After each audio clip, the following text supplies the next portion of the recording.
Ananya Sharma came to New York chasing dreams. Priya Mehta came chasing success, and Michael Rivera was the man who would destroy them both.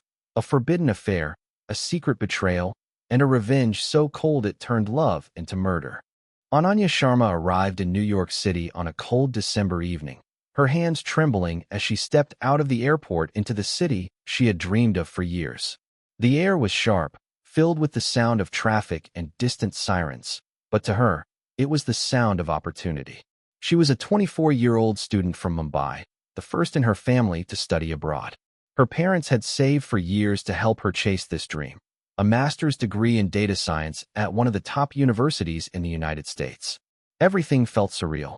The skyscrapers towered over her like giants, and the endless lights painted the night sky with promise. Her new life began in a small apartment in Brooklyn, shared with two other international students. The space was cramped, but it was hers, a symbol of freedom and independence. She decorated her corner with photos from home, fairy lights, and books that reminded her of long nights in Mumbai. At first, she felt out of place. The weather was harsh, the food tasted unfamiliar, and loneliness crept in like the city's winter fog. But she told herself this was just the beginning. Ananya worked part-time at a cafe near campus, often staying up late to study. She walked everywhere, fascinated by the city's rhythm, the subways, the chatter, the sense that everyone was chasing something. It made her feel alive. She was focused, ambitious, and determined to make her family proud. But beneath her calm exterior, there was also vulnerability, a quiet longing for connection in a city that didn't know her name. That longing would soon lead her down a path that would shatter every dream she had come here to build. Ananya's roommates were both Indian students like her, but it was Priya who quickly became the closest to her. Priya was confident, kind, and full of energy, someone who seemed to have her life figured out. She was studying architecture and spent her nights sketching designs at the kitchen table, humming softly to herself. Ananya admired how effortlessly Priya balanced her studies, social life, and a loving relationship with her boyfriend, Michael Rivera.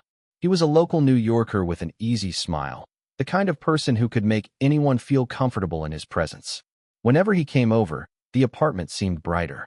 He brought food, helped fix things around the place, and treated Priya with affection that made Ananya believe in love again. In the beginning, Ananya viewed them as the perfect couple. They laughed easily together, shared inside jokes, and had that rare connection that seemed unshakable. But over time, she began to notice things she hadn't before. The way Michael's charm extended to everyone around him, including her. The way he asked questions that went beyond politeness, as if he was genuinely curious about her life, her dreams, and the little details no one else cared about. She found herself drawn to his warmth, something that felt missing from her own routine of classes and work. It started with harmless conversations, short talks in the living room while Priya was out, quick exchanges about school or the city. Yet, something unspoken began to grow between them, an invisible thread pulling her closer every time they met. She told herself it was just admiration, but deep down, she knew it was more. What began as friendship would soon blur into something far more dangerous, something that would destroy the peace she once had. As winter settled over New York, the lines between right and wrong began to blur for Ananya. Priya spent most nights in the university studio, working tirelessly on her architectural projects, often returning home only to sleep for a few hours. Michael still visited regularly, waiting for her in the apartment, scrolling through his phone or chatting casually with Ananya to pass the time. At first, their conversations felt harmless. They talked about their childhoods, their goals, and the struggles of city life. Michael had a way of listening that made Ananya feel seen, something she hadn't experienced in months. His presence became familiar, comforting, even when she tried to ignore the feeling. One evening, the rain poured hard against the windows, and Priya called to say she wouldn't be home. Michael and Ananya shared coffee at the kitchen counter, the silence between them heavy but not awkward. It was in that silence that everything shifted.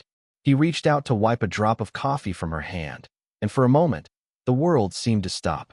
They didn't speak about it, but from that night onward, something forbidden began. What started with glances turned into stolen moments, quiet meetings, and late-night texts. Each time it happened, guilt clawed at Ananya. yet the pull was too strong to resist. She told herself she was just lonely, that it would end soon, but the secret affair grew deeper, fueled by secrecy and desire. Every time she heard Priya's laughter or saw her smiling face, a wave of shame washed over her, but it was already too late. The boundary between friendship and betrayal had vanished, and Ananya was now living a double life that could collapse at any moment. The guilt came in waves, often hitting Ananya when she least expected it. She would be laughing with Priya at breakfast or helping her review design sketches when the memory of Michael's touch would surface like a shadow she couldn't escape. Every lie felt heavier than the last. She tried to convince herself that she was just caught in a moment of weakness, that no real harm had been done, but deep down she knew the truth. Priya trusted her completely, and that trust had become the sharpest weapon cutting through her conscience. Nights became sleepless, filled with thoughts she couldn't silence. Michael, however, seemed unaffected. He continued his visits as if nothing had changed, always careful, always composed. When Ananya tried to pull away, he reminded her how unhappy he was with Priya, how he felt trapped in a relationship that had lost its spark. He painted their affair as something pure, something meant to be. Ananya wanted to believe him. She wanted to think that maybe this was real, that it was worth the risk. But every time she looked at Priya, her heart ached with confusion and disgust for what she had become. The tension grew quietly, like a storm gathering strength behind closed doors. Ananya's studies began to suffer, her focus fading under the weight of her secret. She became more withdrawn, more cautious, but also more desperate for an end. She thought about confessing, about walking away completely, but the fear of losing everything, her home, her friends, her peace, kept her silent. Each day, she woke hoping the affair would somehow fade on its own. Instead, it only tightened its grip, turning her guilt into a slow, suffocating punishment that no one else could see. Priya began to notice the cracks long before she admitted them to herself. It started with the small things, the way Michael avoided her calls when he was busy, or how Ananya would suddenly change the topic whenever his name came up. There were glances, pauses, and small hesitations that didn't exist before. Still, Priya brushed them off, blaming her stress and exhaustion from endless nights in the architecture studio. But soon, the signs became impossible to ignore. One afternoon, while folding laundry, she found a shirt that smelled faintly of a perfume she didn't use.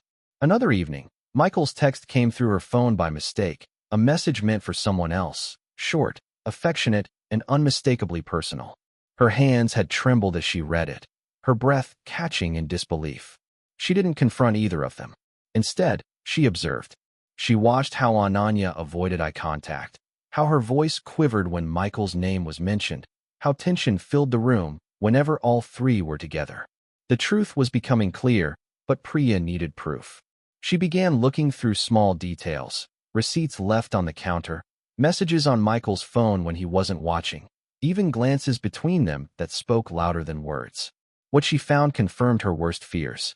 One evening, while cleaning the living room, Priya discovered a bracelet under Michael's jacket.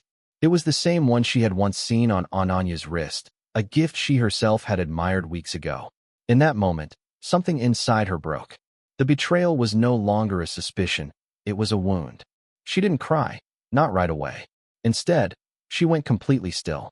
Her silence that night was the beginning of something dangerous, something colder than anger, deeper than heartbreak. It was the start of her plan for revenge. Priya's silence became her weapon.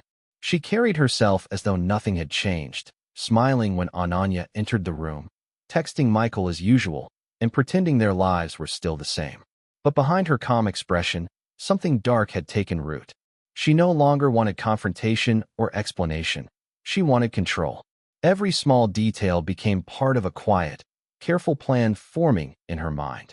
She studied their habits, the times Michael visited, when Ananya left for classes, how often they were alone together.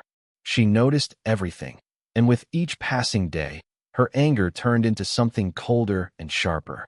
Ananya, unaware of the storm growing around her, began to feel strangely relieved. Priya's cheerful behavior convinced her that the secret was safe, that the guilt consuming her was finally fading. She even started spending more time at home again, laughing with Priya over dinner, and pretending the past few weeks had been normal. But Priya's kindness was now rehearsed, her laughter measured. Every smile was part of the act. When Priya was alone, she began gathering evidence.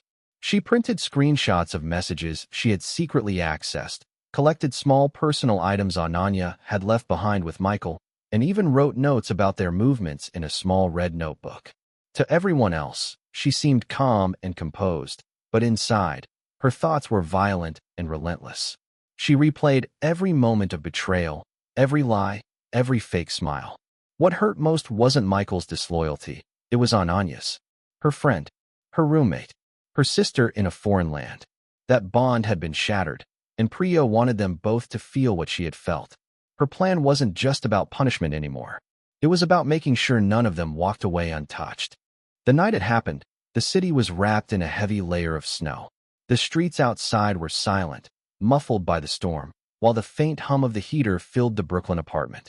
Ananya returned home late after a long evening at the campus library, exhausted and distracted.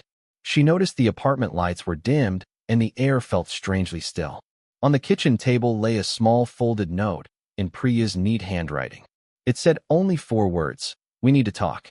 For a moment, Ananya froze, her heart thudding in her chest. She assumed it was about something ordinary, a bill, maybe the dishes, or even an emotional talk about school stress. She had no idea that it would be the last message she ever read. Following the faint sound of footsteps, she walked toward Priya's room. The door was slightly open, and the warm glow of a single lamp spilled into the hallway. Inside, Priya sat on the edge of her bed, calm and composed, as if she had been waiting. On the desk beside her lay the red notebook, open, with printed pages scattered around, messages between Ananya and Michael, photos, and receipts. Everything. Ananya's breath caught as realization struck. She tried to speak, to explain, but no words came. Priya stood up slowly, her face expressionless, her eyes unreadable. What happened next would never be fully known. The struggle was brief but violent. A lamp fell, glass shattered, and the room went dark.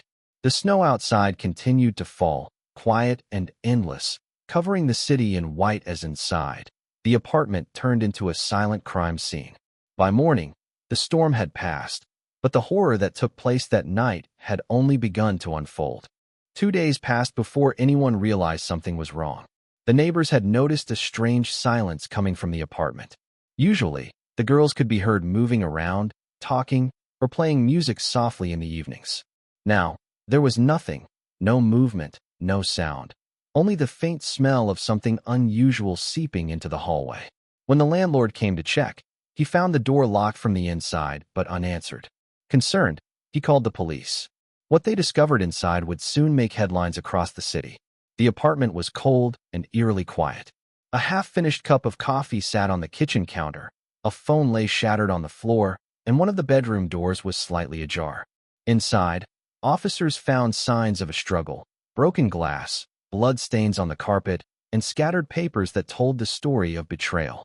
Hidden inside a storage trunk in the corner of the room was a body wrapped in a bedsheet. It was Ananya. There were bruises on her arms, marks on her neck, and terror frozen in her expression. Priya and Michael were gone. Their belongings were missing, and there were no signs of forced entry or robbery. To the police, it looked personal, something driven by rage and emotion. News spread quickly across campuses and social media. Indian student found dead in Brooklyn apartment. Vigils were held, and friends struggled to make sense of what had happened. The perfect image of friendship and ambition had shattered overnight. Detectives began their search, piecing together the fragments left behind. But as they traced the movements of the missing couple, they would soon uncover that the story was far from over, and the tragedy had not yet reached its final act. For a week, the case dominated every news channel and social feed. Police searched day and night for Priya and Michael, combing through surveillance footage, bank records, and travel logs. Their phones were switched off, and their last known location was near Queens, where traffic cameras captured Michael's car late at night, just hours after Ananya's estimated time of death. The public speculated wildly. Some believed the couple had fled together to escape the crime. Others thought Priya had acted alone and forced Michael to help her cover it up. But the truth that would emerge was darker and far more shocking than anyone imagined. A week later, a maintenance worker at an abandoned warehouse in Queens reported a foul odor coming from one of the upper floors. When police arrived, they discovered Michael's lifeless body slumped against the wall. There were no signs of struggle this time, just a small note beside him written in Priya's handwriting. It read, "For both of you." Nearby lay an empty bottle of pills and a photograph, one of the three of them smiling together during their first month in New York. Investigators pieced the puzzle together through evidence found in Priya's car and apartment. After killing Ananya, she had driven Michael to the warehouse under the pretense of running away together. Once there, she confronted him, and something inside her snapped completely. The final act had been quiet, deliberate, and tragic.